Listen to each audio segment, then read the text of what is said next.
Early analysis of the Ahmedabad plane crash suggests a major error in configuration. In the footage, three unusual things stand out. The plane's wings are retracted, the landing gear is still out, and the nose is tilted upwards as if attempting to take off. This is a strange setup. It's almost like the plane was trying to land and take off at the same time. Normally, during takeoff, flaps and slats extend to create lift. The nose tilts up, and the landing gear retracts, forming an aerodynamic structure needed for lift. But in this case, experts say the flaps appear almost fully retracted and the landing gear wasn't pulled in. Even if both engines were functioning, this clean configuration greatly reduces lift, especially in hot conditions like the 40 degrees Celsius temperature that day. Hot air is less dense, making lift even harder to achieve. Ideally, flaps should have been tilted 20 to 25 degrees in such heat. Without that, even a powerful jet like the Boeing 787 would struggle to get off the ground. The Boeing 787 is powerful enough to take off with flat wings and extended landing gear, but only at very high speeds, which need a long runway.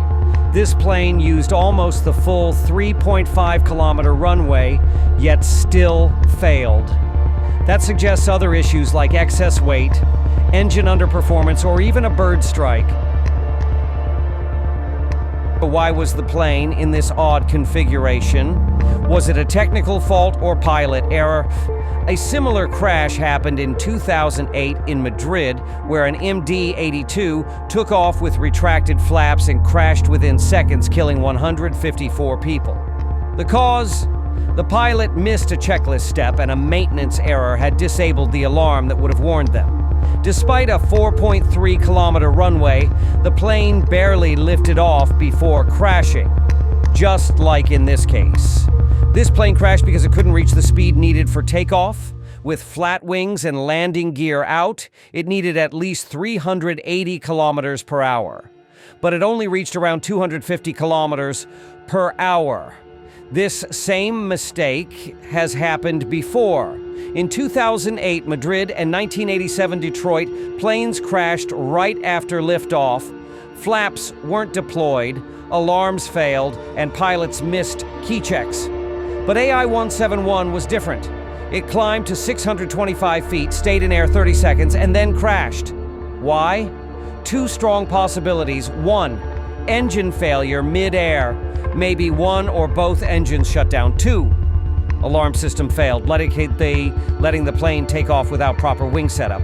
A recent video even shows a ram air turbine, which only deploys when there's a serious failure. So, was it pilot error? A technical fault? That's what the full investigation must uncover. This crash looks like a clear case of human or technical error. Either the flaps didn't open, or one or both engines failed mid-air. There were no flames or smoke seen.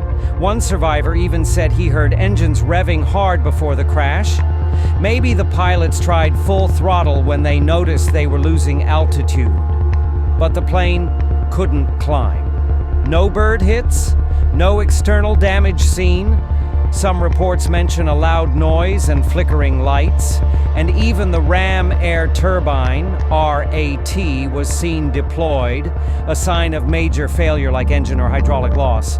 Only one black box has been recovered so far, the flight data recorder, tracking altitude, speed, engine data, etc. The cockpit voice recorder is still missing. So many lives lost in seconds.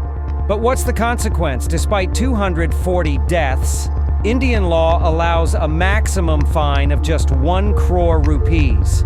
Yes, even if a company earns 100 crore rupees daily. Meanwhile, in the US, Southwest Airlines was fined 1,200 crore rupees just for canceling flights. Air India may get insurance of 2,400 crore rupees, while victim compensation is only 2.8 crore rupees per person, and yet past safety lapses were ignored. Their safety officer was caught faking reports in 2023, suspended only for 1 month. Even the plane, the Boeing 787 Dreamliner, has a history of delayed deliveries and technical flaws.